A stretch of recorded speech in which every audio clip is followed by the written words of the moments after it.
What if I told you that a person earning $12,000 a month could be closer to broke than someone earning $4,000? Sounds impossible, but walk into any condo in the CBD, any private estate in Bukatima, and you'll find people who look like they've made it, and quietly every month they're one bad year away from panic. Here's the strange part. Nobody plans for this. Nobody wakes up and decides, I'm going to earn a great salary and stay broke forever. It happens slowly, almost invisibly, and by the time most people notice, 10 years have already slipped by. So let's talk about why. Picture a typical Singaporean earning $12,000 a month. Fresh promotion, new title. The salary finally matches years of late nights and hard work. And the first thing that changes isn't the bank account, it's the lifestyle. A better car, a bigger flat, or an upgrade from HDB to condo. Nicer restaurants on weekends, business class instead of economy just this once. None of these decisions feel reckless. Each one on its own feels earned, deserved even. But here's what nobody tells you at 28, still riding the high of that first big payslip. Lifestyle doesn't rise with income by accident.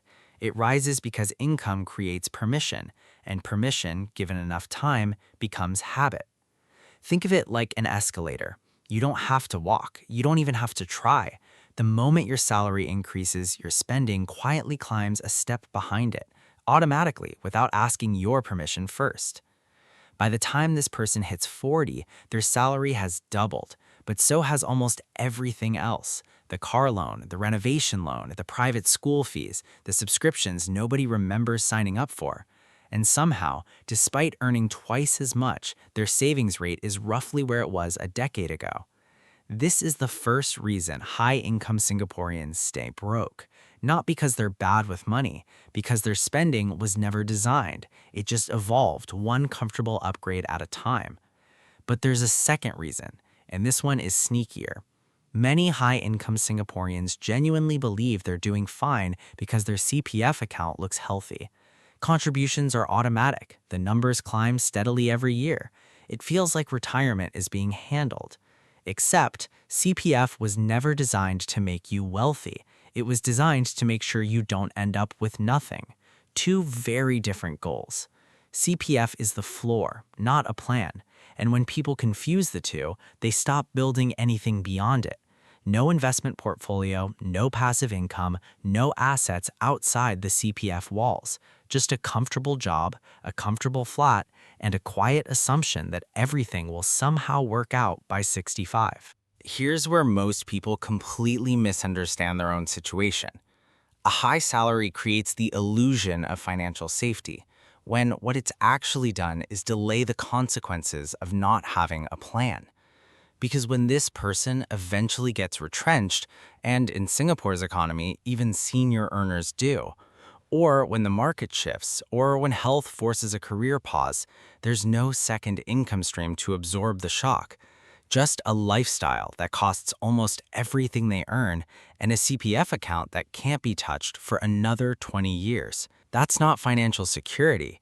That's financial fragility wearing an expensive watch. Now, here's the part that might surprise you. The people who quietly build real wealth in Singapore, the ones with growing portfolios, paid-off assets, actual choices in life, rarely earn the highest salaries in the room. What they have instead is something far more boring and far more powerful.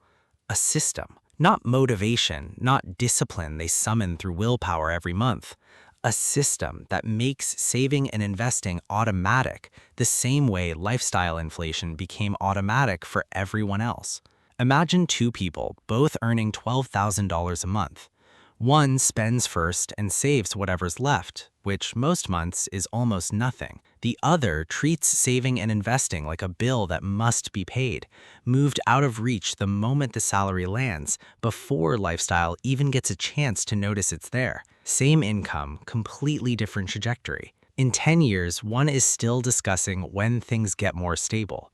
The other has an investment portfolio quietly compounding in the background, growing whether they think about it or not. That's not luck. That's structure. And this is really the big idea underneath everything. Staying broke on a high salary isn't a math problem, it's a sequencing problem. Most people let spending happen first and saving happen last. The ones who build wealth simply flip the order. There's also a psychological trap hiding underneath all of this, something researchers call lifestyle anchoring. Once you experience a certain standard of living, going backwards feels almost unbearable, even if going backwards simply means returning to how you lived 2 years ago. So instead of adjusting the lifestyle, people adjust their comfort with risk. They tell themselves the bonus will cover it. Next year will be better. The investing can start once things settle down, except things rarely settle down on their own. Somebody has to make the decision to change the sequence. So what does that actually look like, practically, for someone in this exact situation? It starts small, not with a dramatic lifestyle cut, but with one uncomfortable question. If my salary disappeared for 6 months, what would happen? For a lot of high earners in Singapore, the honest answer is unsettling. Some savings, yes, but very little that's actually working for them, little that's growing on its own. The shift begins the moment someone decides that a portion of every paycheck, even a modest one, even 10 or 15%, gets moved into something that grows before lifestyle gets first pick. Not after bills, not after the fun money, before. It's a small decision, but small decisions repeated for years are the actual difference between a big salary and real wealth. Because here's the truth nobody puts on a payslip. Your income determines what's possible. Your habits determine what actually happens. A $12,000 salary can absolutely buy freedom, the kind where working becomes optional, where a bad year doesn't threaten everything, where money stops being a source of quiet anxiety in the background of a comfortable life. But it only buys that freedom for the people who stop asking how much can I spend and start asking how much can I put to work, starting now. The number on your payslip was never the real story. What you do with it, quietly, consistently, long before you feel ready, that's the story that actually decides how this ends.